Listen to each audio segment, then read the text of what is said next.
So, good morning, Claire. I'm really excited to catch up with all the amazing news and things you've been up to because we go back, we just did a sort of off-camera piece, I think 2017, when Claire was part of Iron Woman, and she had an amazing story then. And as soon as I sort of caught glimpse of her story, I just wanted to meet her.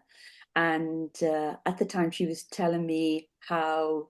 Well, I'm not going to destroy the story because Claire's going to tell this story a lot better than me.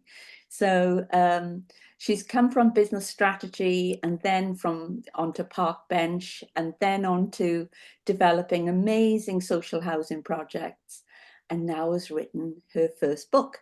So I'm going to introduce Claire to you, and perhaps she will start off by giving us a little bit of a background of how she first of all ended up on a park bench. Over to you, Claire. Thank you. Good morning. Yes, it was a failed love story really, and a bit of a hitting the barrel, the bottom of the barrel, when it comes to dealing with your own emotions, and life had kind of spiraled out of control, and it was a double-edged sword really. It was a voluntary putting myself in that position, as well as hitting a form or a period of hardship as well. So to put it into context, I'm a workaholic. I was a born workaholic. I'm going to rephrase that. I'm not a workaholic anymore. I was a workaholic. I'll own that. I had a same-sex relationship and was married to my former partner, and we went through IVF, and we had a son, and who was fantastic and has been the inspiration for me for writing this book. And so I pretty much took my eye off the ball. I didn't really know how to combine being a workaholic with being a mum, and everything kind of felt this guilty feeling of where all my thought processes were. So if I did something and wasn't with my son, I'd feel guilty. If I was with my son and not working, I'd feel guilty. And I'm sure that resonates with so many women who are parents, and men as well. And so everything felt like a guilt. And therefore, that really pushed me further and further into working harder, because then I felt that if I wasn't doing something that was providing for the family, I was failing. So whilst I was headlong into being working my bananas off, let's say, I then took my eye off the ball, and my partner found an upgraded model, let's say, and an upgraded version of me, and so we ended up splitting. And things of life that should have gone in the way that they were didn't, and therefore I was pretty much left with this vacuous space in my head as to what life looked like and what should be like. And so I was running two businesses at the time. I was two businesses, a limited company and a CIC, which were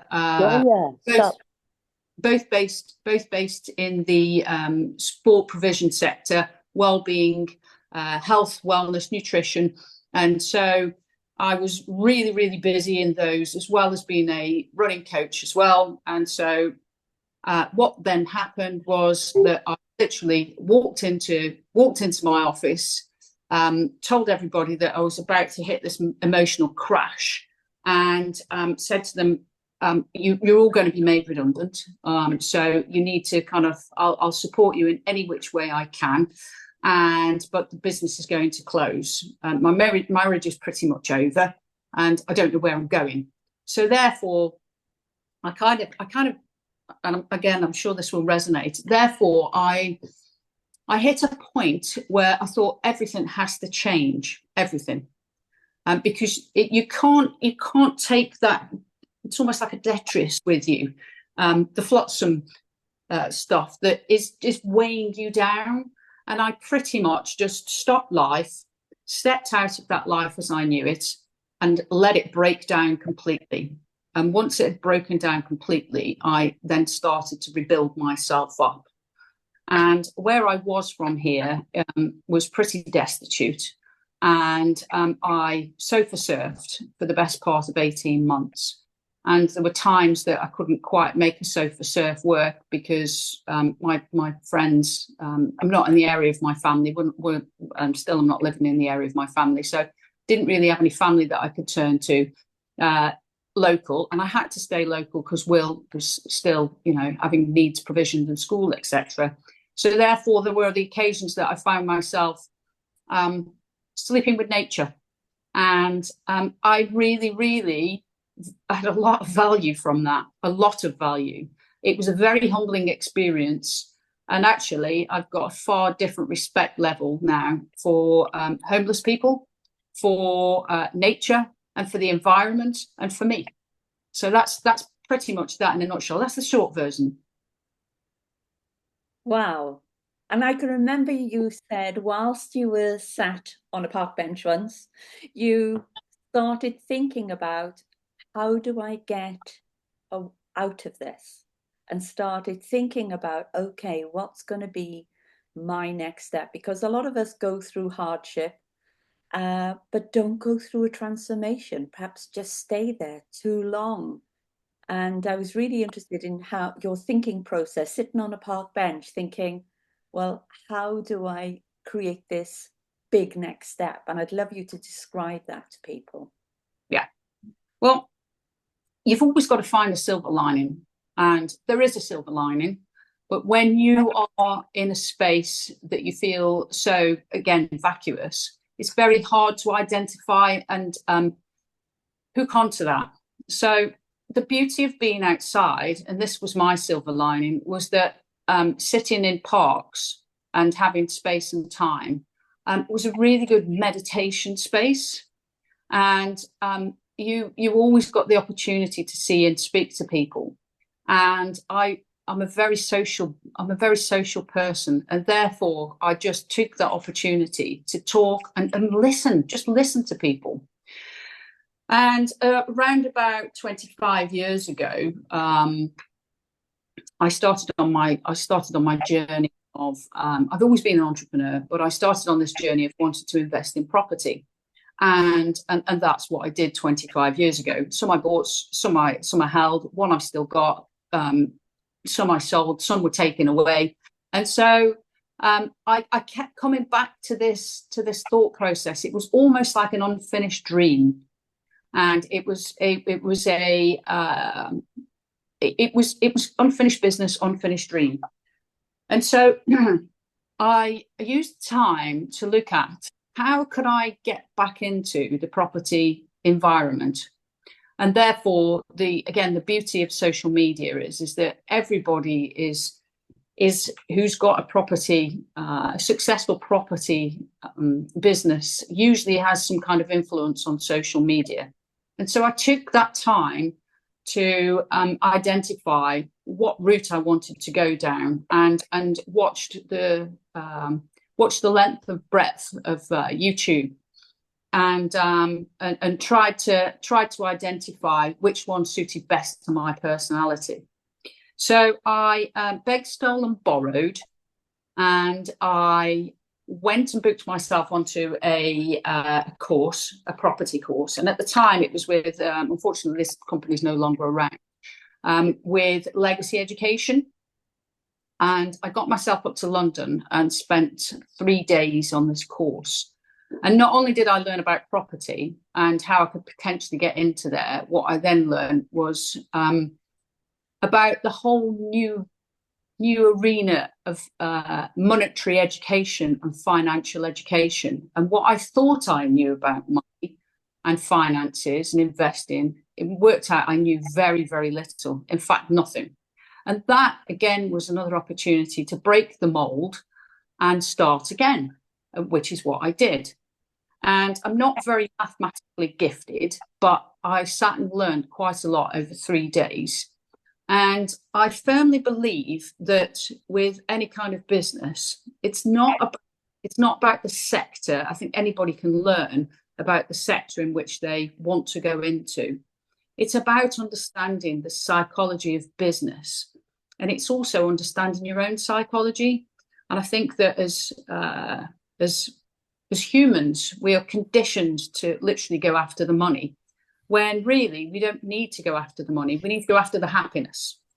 And so what I did then was put that, it was like the pieces of a jigsaw. I put that all together. And at the time, that fast forwarded a short period, we were in the process of myself and my ex-partner selling the property or refinancing that. And what I did was I took every single penny out of that refinance and of that split, and I put it to use. And I paid off some debts that I'd accumulated as a part of that journey.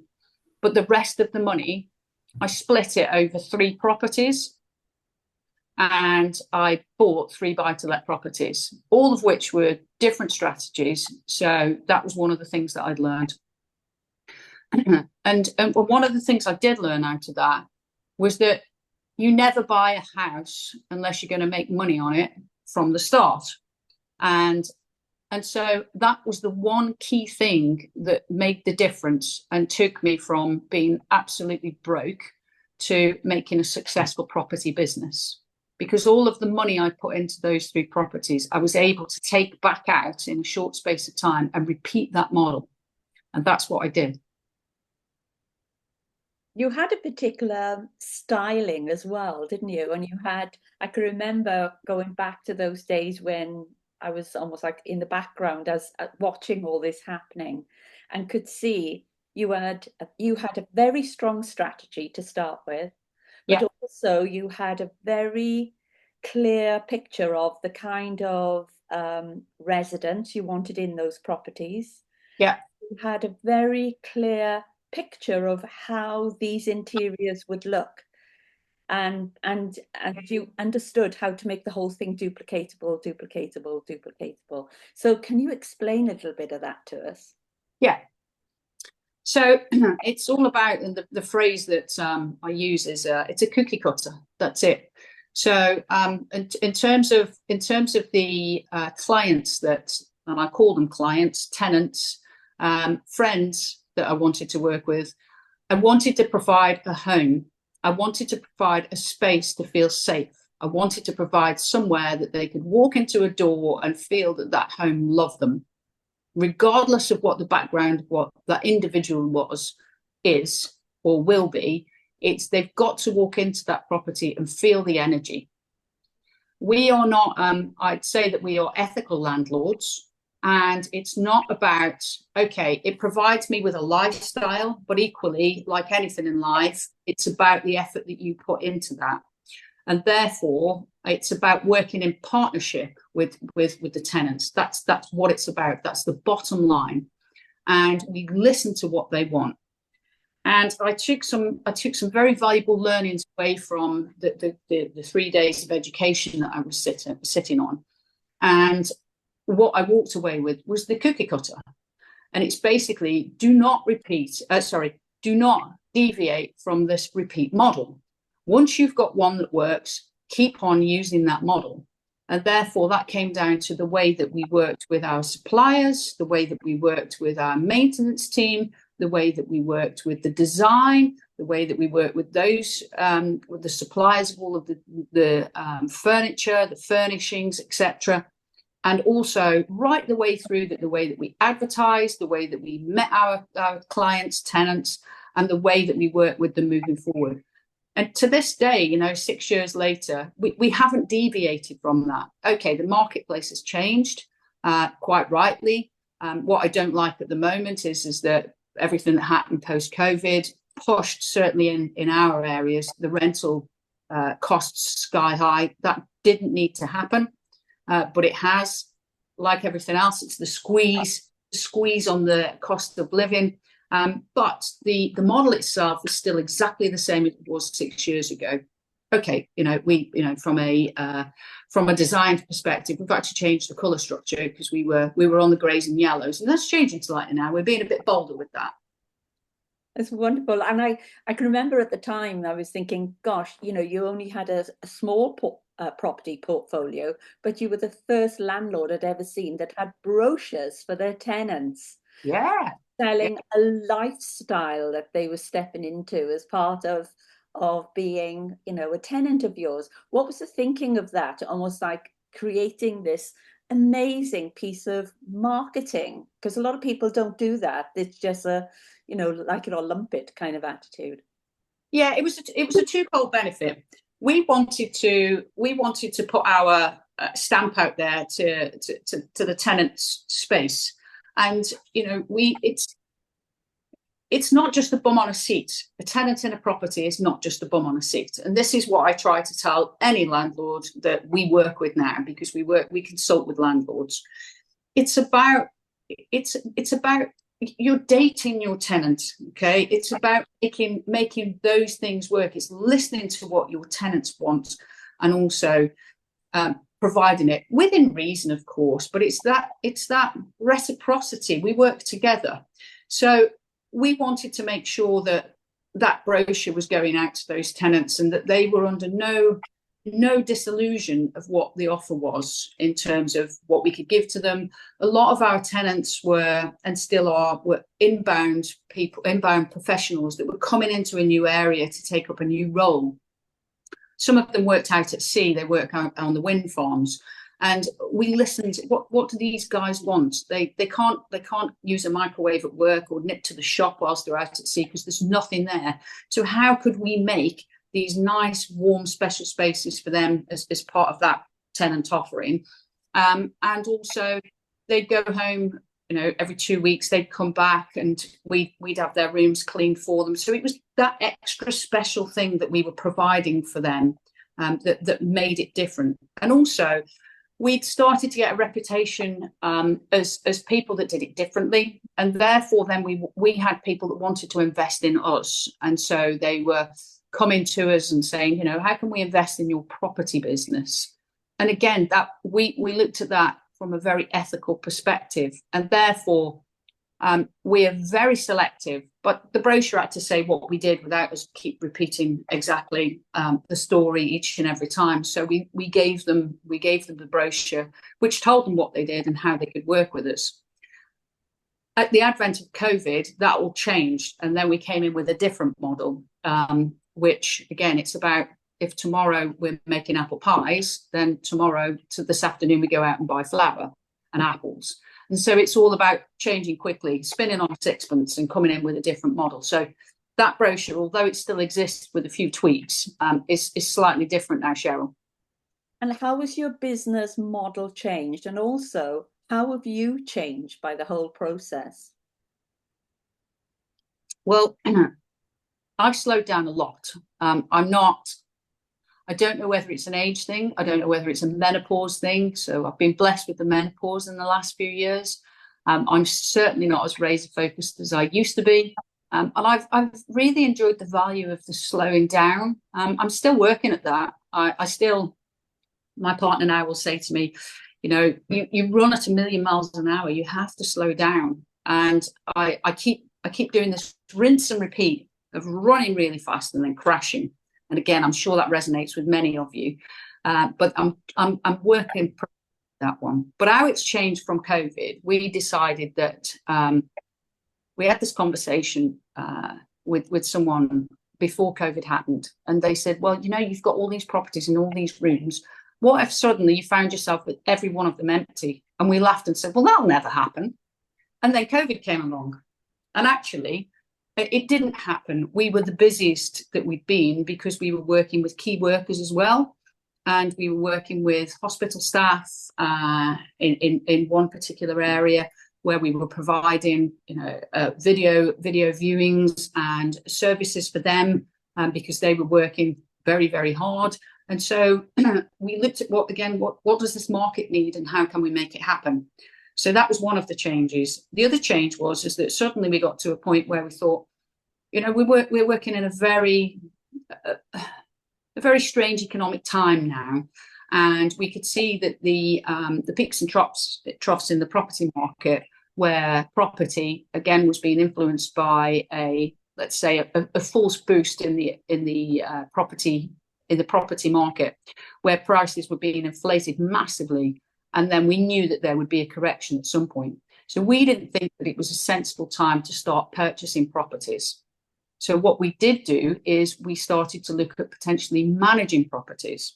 And part of our model now is that and this is mainly female entrepreneurs, we started to look and work with entrepreneurs that wanted to be in the property space, but they didn't want to manage, and they didn't want the setup. They literally wanted to invest, but have their own properties. And again, we didn't want to, from an ethical perspective, start taking investments into our business when we really couldn't guarantee, and you never can, what's going to happen in the property market space.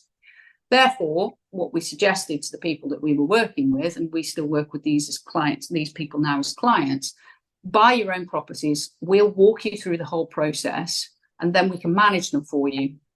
As a result of that, 99% of our clients that did that now live offshore, and we work with them on a monthly basis, weekly, monthly basis, however it needs to look for that particular property or properties that we're working for them with. And they've basically got their properties. They had our service, and then at the end of that, they've got a regular income on a monthly basis, that they are living the life that they wanted to have. And again, these were hardworking women that had reached a point where life had to change for them. And I think it resonated with me because I could see their burnout. And therefore, we created this model. And that is really, really successful. I like doing that because we've created this community network of women who are enjoying life as they should be. Oh, that's ingenious, isn't it? Because I know so many women who have got a pension or bits of pension all over the place because they've worked for different employers, and Yep. they never know what to do with it. So the thought that they could make a first step into developing a property portfolio and get supported by somebody doing it, I think that's quite ingenious, absolutely ingenious. Thank you. And I'm sure she won't mind me saying this, but one of the stories that and one of the I'm going to call them a client, but actually they've become very, very good friends. A mutual contact of ours, because some years ago, as you alluded to, I was doing business consulting, and I've been a business coach for many years. A mutual contact asked me to meet with this lady who was at breaking point. She had a very successful domiciliary care organisation that she had totally burnt out with. And in the end, we looked at it, and she sold the business. She sold her property, or there was two of them, sold their property, sold their personal properties. One sold, one refinanced. They bought 6 houses and moved out of the UK. And what was absolutely beautiful was, and this is the bit that lights up my heart, is that when I sat down with her on one of the first meetings, I said to her, I want you to close your eyes and walk me through your perfect life. And from how it's going to look to where it's going to go. And she told me this absolutely wonderful story of how she wanted to be eating seafood in this particular restaurant, what she was wearing, the handbag that she was carrying, and it was around the time of her husband's birthday. 18 months later, she sent me a picture, stood outside of that restaurant in exactly what she said she was going to wear. But the ironic thing was, she said at the time she didn't know the name of the restaurant. She just had walked past it. This was in Spain. Walked past it and seen people having a nice time there. And it was called the 15th of September. And on the day that she did it was the 15th of September. Wow. And she'd done it. She'd sold a business. She'd sold a house. They'd bought several investment properties. She'd moved out to Spain. And every month we have communication. And each time she said, I bless my lucky stars. I absolutely bless my lucky stars. And you made this happen. And I said, listen, I didn't make it happen. I only drove the bus. You decided to get on, and we did it together. And so, and there's other stories, but that's my favorite. That's my favorite. So that's really what I'm busy doing now. Wow. And of course, the reason why we got back in touch was because you'd written this first book of yours. So there's obviously been a transformation there as well, moving into, almost like putting your thoughts into action, laying them down, Yeah. and coming up with another talent, another skill that you want to share with the world. So talk us through that transformation, because you're obviously doing it alongside, the current property development. What made you have this other transformation where you thought, I want to write my first book? So this particular book is wholly inspired by my son Will, who's now 11. I wrote this book. I started writing this book last June, when so just to add into there, a few years ago, at the end of or through COVID, I realised that, hold on a minute, I don't want to be marooned on an island. I'm stuck here, and I'm not the kind of person that can stuck. I'm a nomad by nature, and I like to move around. And I got very scared at the fact that I'd be marooned on an island. And although that might sound romantic, it really isn't. So we started to look at moving out of the country.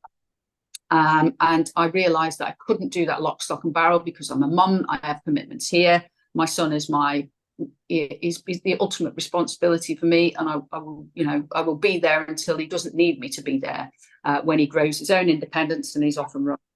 And so we looked at golden visa programs in other countries and investments in other countries. And I started to look at, so there was places like Malta and Cyprus, but again, they were islands. So once you're on an island, you're on an island, and there's not really many ways that you can get off it.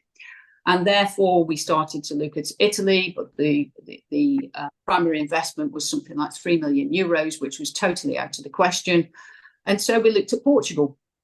And we went out for a recce tour to Portugal, and completely fell in love with the place. There was many synchronicities there with the guy that helped us to achieve what we wanted to achieve. Cut a long story short, I wanted to live in the hills, away from humanity. I wanted to hug trees. I wanted to be completely immersed in nature, and we made that happen. Last year, as I was walking through the land, we've got builders in doing various things. We are reconstructing a 150-year-old farmhouse that has been in one family. It's a granite farmhouse. It's absolutely beautiful. It's very spiritual. The cornerstone of the house is a huge block of quartz. So there's lots of lovely energy running through there. And as I was walking around the house, I twisted my ankle and ended up on my knees. And thinking, how lucky am I? And then I think the reason of that was to stop me, slow me down, and put me in a chair. Because for 2 weeks solid, I sat and wrote. So that was part of that story that's important to lay the foundation of the storytelling. And I just kept thinking about my son Will, as a 10-year-old in a fast-moving life, that in a school system that doesn't really prepare you for real life. I thought, how can I drop subliminal messages or soft, loving messages to him that are important for his advancement through getting to a man? As I see it, I'm his guide, I'm his mum. I want to get this young man up to adulthood with the best possible opportunities, without spoiling him, without bringing the I suppose negativity of life into his arena, but just giving him messages. Because if I was to sit there and talk to him, it's not cool for mum to do that. I'm just going on at him. So I thought, right, I'm going to bring it into a book. And so a friend of mine had given me some notebooks for my birthday, and I pulled one out and just started writing. And I literally closed my eyes, and it all came from my heart. Because years ago, I've had several articles published, which have all been related to business, but nothing really that's been connected to my soul, nothing that's deep in my heart. And therefore, I thought, right, I'm going to step into this arena and reveal myself bare, literally from my soul in guidance.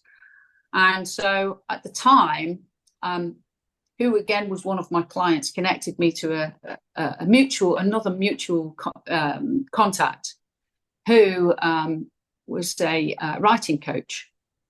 And I'd met her for a coffee once before and said, I'd really like to book at some stage. And then I dropped her a message and said, can we have another coffee? And when I sat with her, I just gave it to her and said, there you go, it's written. And she couldn't quite believe it.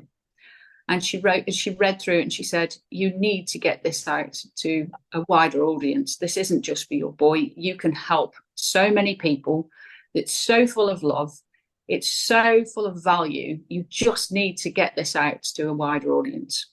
So therefore, then I polished it up a little bit. I started to work with an illustrator, and the idea is that I want to bring one. This is one in a series of 8. So there's going to be the art of saying no, or something around that. I know there's a book already out called that, and how we can easily do it. Empowerment, finance, all the things that I've learned over the last 40 years of working and 52 years of life. Entrepreneurship, if that resonates with someone. But this one is the little book of love, wisdom, and philosophy. And they're no more than 45 minutes read. And the reason is that, philosophy is always looked at as a really heavy subject, and it can be, but it doesn't have to be. So these are small reads that you can pick up, make a coffee, tea, sit there with a juice or whatever, and have a read through. And they're small enough that if you find yourself on your journey and you've hit a wall or you're just having a shit day, you can go, right, hold on a minute. I'm sure, there's got to be some value in this. And that's really what they're for. And that can be anybody, anyone at all, whether you're a child, right the way through to, if you're sitting and enjoying retirement as an octogenarian. It doesn't matter. It's there. It's about sharing love, and it's about helping humanity. That's what it's about. You said about that you tapped into your soul. What did that look and feel like? Can you describe the process for it? Because a lot of people just feel uncomfortable stopping and almost wonder, well, where are the words going to come from? Can you share some of that with us? Yeah, we're really busy. Humans are busy. They're busy being busy over nothing. And actually, when you break it down, what is really, really important? Actually, you are important. The most important person in all of what we do is us. And without that sounding selfish, because how do we show up for whoever? How do we shine our lights for whoever it is that we're there to shine for? And without us going in and really filling our own tanks up, we can't do that. We can't do that. And therefore, the most important thing is to stop and try and quieten your mind. And I know we've all heard this, you can hear it from a yoga class, you can hear it online, you can turn into YouTube, and it's all about stopping and slowing down. But how do we actually do that? How do we do that? And it took me years to do it. Really, really. I always knew I was different. And I've always been very spiritually connected. I'm not religious, absolutely not. I'm not political. I'm just me, and so I've given myself permission to accept who I am, and that was the first thing, without really looking externally for anybody's validation. I am who I am. I do it morally and ethically correct, and I don't always get it right, but I will listen when I get it wrong, and I will change it. And to turn inside is really to accept all of the hurt, all of the pain, all of the mistakes, and really say to yourself, okay, I've not always got this right, and I'm sure I will get it wrong at other points as we go along. But how can I now make it right moving forward? And that's just right for yourself. Because if you're doing it from a good place and a moral place, you can't please the world. what you can do is make sure that you're on the right train track, and put your frequency out there that people will resonate with, and go into the dark corners and go into the dark shadows and revisit some of the painful experiences, and then literally look at them and say, okay, I'm going to own that now, and look at it from being a third party. Because when we're in pain, we're attached to that experience in a way that we are living it time and time again, like a rinse and repeat, rinse and repeat, rinse and repeat. And I always say that you can't put a needle on a record and expect a different tune. The grooves are there, and when you put the needle on the record, you're always going to hear the same tune, unless you run it backwards or slower. But ultimately, the words, the tune, the song are exactly the same. So we can't then, whilst we're attached to the experience, look at it with any different philosophy. So it's then about accepting it. And once you accept it, I believe, and certainly it was my experience, that I then start to look at it as a third party. So I was looking into the experience, into the pain, into the journey from here, rather than being attached to it. And the further and more I looked at it, and not to put myself in a situation of pain, but to see how could that now value, how can I add value to that experience to help me moving forward? And the way that I looked at that was that the value of that, once I become the third party looking at it rather than attached to it, I can then help others. And it was a slow, methodical process. It was a painful process. I didn't do this over a Kit Kat on a Friday afternoon. This has taken several years to go through this. But once I'd done it with one or two emotional experiences, I worked out the formula to deal with all of the experiences. And that helped me to be at peace and in quiet with who I was. So it was all a part of a journey. And once I'd connected to that, I started to then quiet the outside world. Because we all, when we close our eyes and we can say, right, try to listen to 5 things, just concentrate on 5 noises around you. And that might be birdsong, traffic, it could be a ticking clock, it could be a washing machine, it could be the fridge making a noise. But if we can zone out of our thoughts and just zone into those kind of feelings, those noises, we start to detach the thoughts. And then you can listen to maybe 2 things, 1 thing, and then you don't need to concentrate on other stuff. And so all that became the part of the process of disconnecting to it. And once I disconnected and I was free and I was empty of thought and guilt and empty of what I've got to do next, I started then the words just came from my soul. They just came. And they came like projectile vomit, and I couldn't stop them. They literally, that's good analogy, but that's just to give you an idea of the drive. And once they came out, there was no stopping them. And I've written tons and tons and tons of material now, and it's a form of peace for me. It's a form of meditation. It's a form of healing, and it's a form of the satisfaction is that it's going to help other people. And ultimately, I think that's sharing is caring. We're all here, if we all share something, all share a gift that we've got with everybody else, that's how you make good humanity. That's absolutely wonderful. Absolutely wonderful. This morning I heard that Gandhi, on average, spent over 2 hours each day in meditation. Yeah. Working things out, working things through, thinking through what he needed to do, and just in prayer of how he wanted things to roll out in his life. Yeah. And so when you think of how much on average we do that, sometimes we're lucky if we can grab time over a coffee, which makes you realize, gosh, we need more time with ourselves as opposed to time with other people. We tend to measure, how much time do I spend with others? And I need to spend more time, in engagement with other people. Whereas in reality, we need more time with ourselves. What did you say about that, Claire? Absolutely, you're spot on, Cheryl. And if you look at Tibetan monks, they will meditate anything 8, 9, 10 hours a day, and you think, hold on, but then, look at their lives, look how fit they are, look how healthy they are, look at what they achieve. And there's real value in looking at certainly Eastern philosophies of slowing down. And it is that it's fine precision, and it's when you slow everything down that you get the most done. You really do. You get the most done.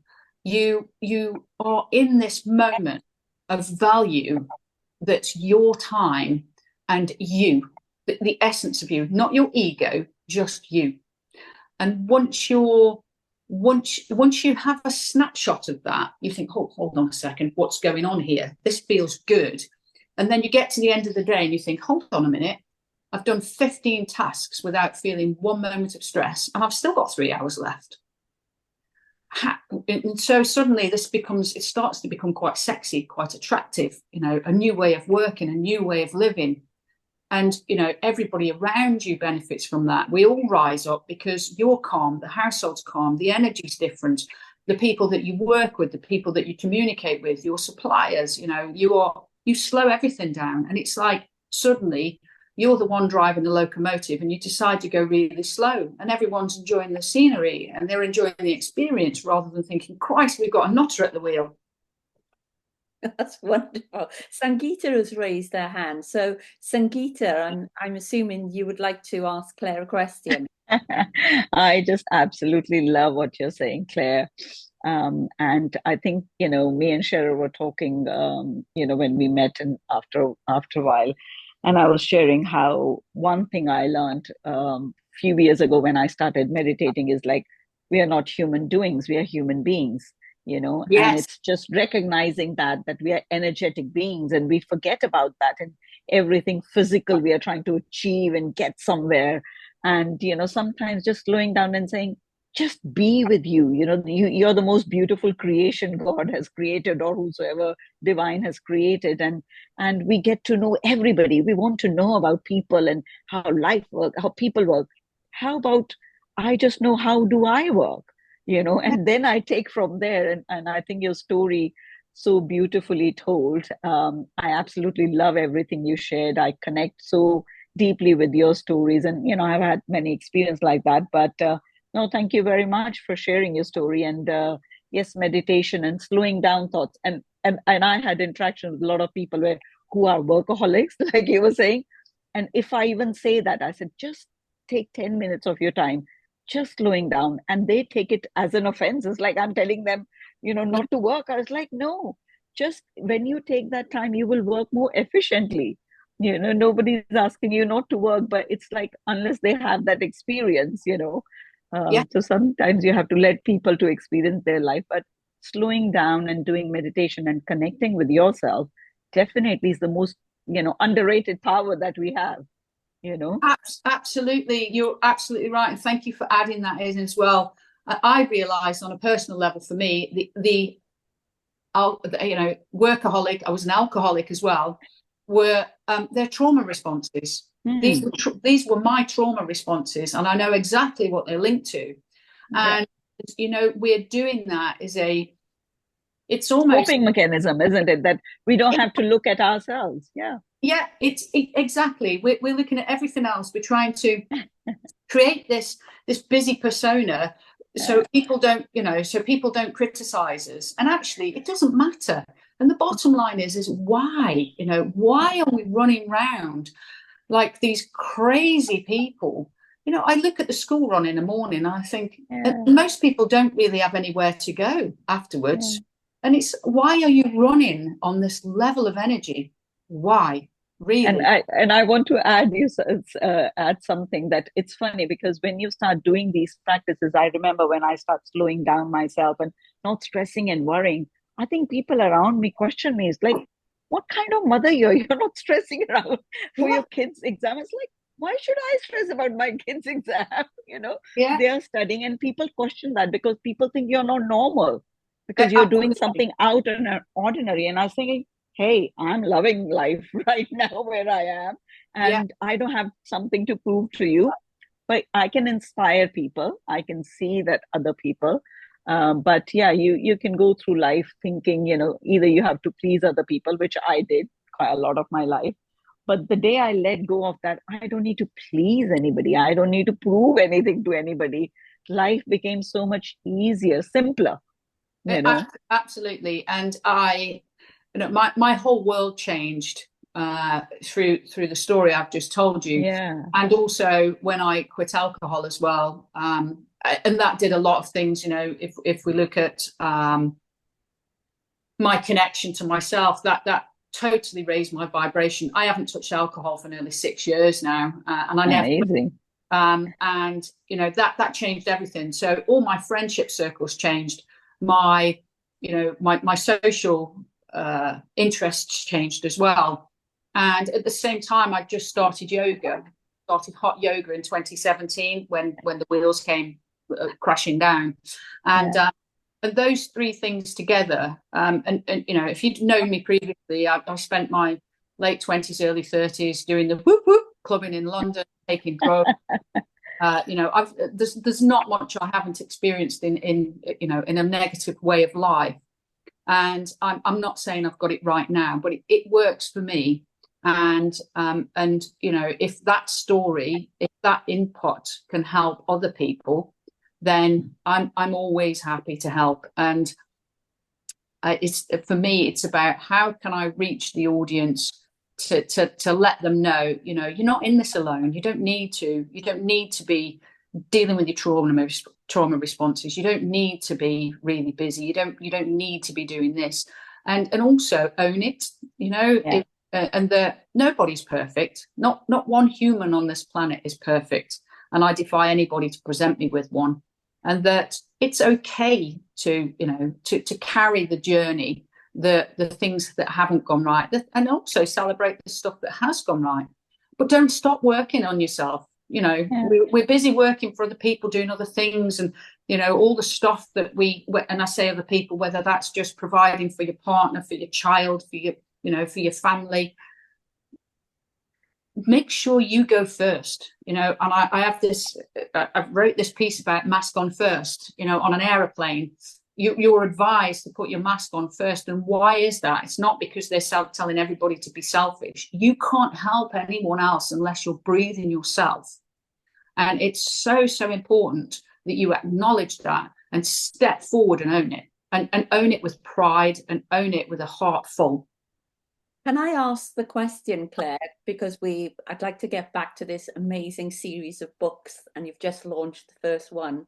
I understand these are free for people to download. Why did you decide to launch a book? It's free to people. So number one, why did you decide on that strategy? And number two, how do people get access to it? So people, when they watch this video, know where to go to have their free download of it. Okay, well, I'll send you the download link, and then pop it in the group, and then your group or anybody that wants to have a read of it. And I'd really welcome feedback as well. So please do have a read. It's not going to take you any more than 45 minutes, even if you're a slow reader like me. And please take the time to just give me some feedback, because feedback is important. This is only mine experiential, journey. So if you think there's anything on there that can help others, then I'm open to it. It doesn't matter. It can be as brutal as you want it to, or as kind as you want it to. It's all about helping them going forward. But the reason I've done this particular series of books for free is that I'm doing what I love now. I'm really doing what I love, and I've done many things that I don't love, and I've done them for all the wrong reasons. But writing is something that I've found a real connection to. And I believe that my journey could be valuable for other people. I don't need the money. And that's not to say, and I'm not putting that out to the universe. I don't need the money from doing this. My money comes from the work that I do with my property business. Okay, this is a passion. So if anybody wants to, there's an option on there to do you can put a price on it if you want. It's from zero. If you don't want to pay for it, just put zero. Any monies that come into there will be donated. They'll go to charity. So whatever happens, you know, we're gonna rise up and help others, whether that's just reading and you help people by just, you know, planting a seed, or there's cash that comes in and it's sitting there. It will be donated to charity, and it'll either go to children's charity or animals, because those are my two passions. Wonderful. So I'm going to be sharing the link, and as this is going up on YouTube, I'll put it in YouTube script for Yeah, who's listened to the interview to be able to get hold of the link.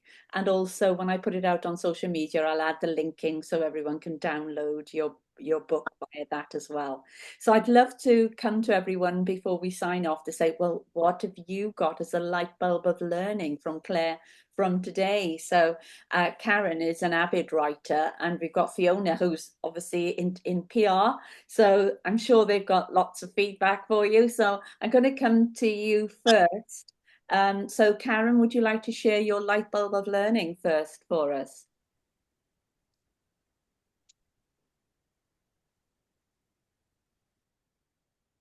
Karen, can you come off mute? Sorry. we saw the lips moving. We didn't hear anything. But you knew what I was saying. I'm not that good. Yeah, no, I think it was the buy-to-let with having the cookie cutter bit, where you create systems and processes and rinse and repeat. It makes life so much easier when you do that. This is why I'm sort of starting to work with Amy Mostyn and Carmel Fanning, because they're going to help me set up my own systems for my own business. Just because I want to treat it like a business, not a hobby anymore. So that kind of just resonated with me. Wonderful, thank you. And Fiona, coming to you next. What was your light bulb of learning? As usual with me, it's how interesting a person you are, Clare. And I just love your story, as I love most people's story, and understanding that your story is of value, even if it's just to one person, makes a difference just to one person, it's worth it. Because I think a lot of people, especially with writing books, have a very unrealistic view of how the book will impact. So for me, your understanding and wish to just help one person means it will probably help many. That's great. Thank you, Fiona. Wonderful, thank you. And Sangeeta, what's your light bulb of learning?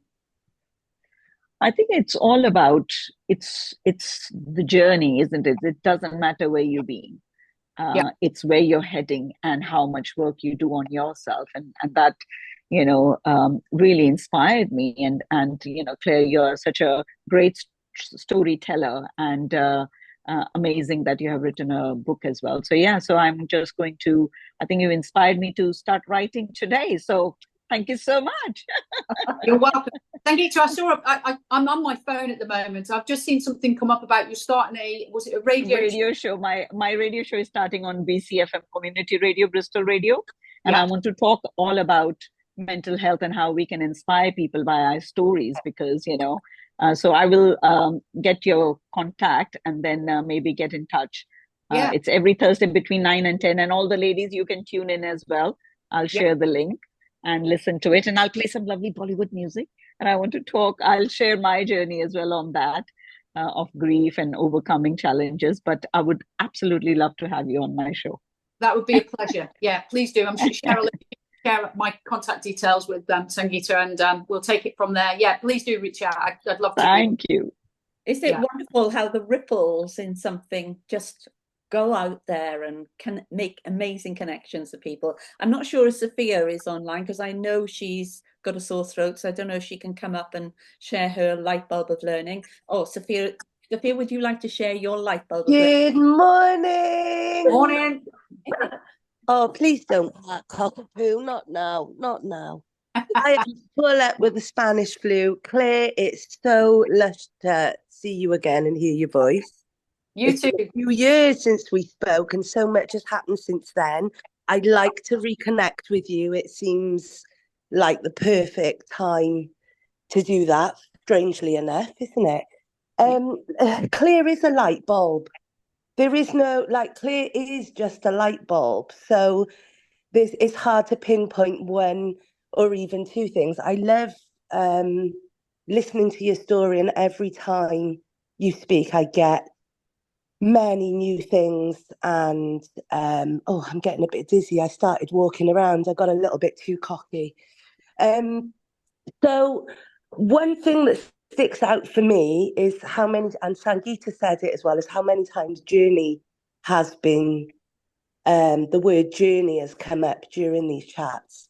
And what I've managed to create is a collection of prints. Some of the ladies have seen it, which is named Journey. They're vibrant prints, and they're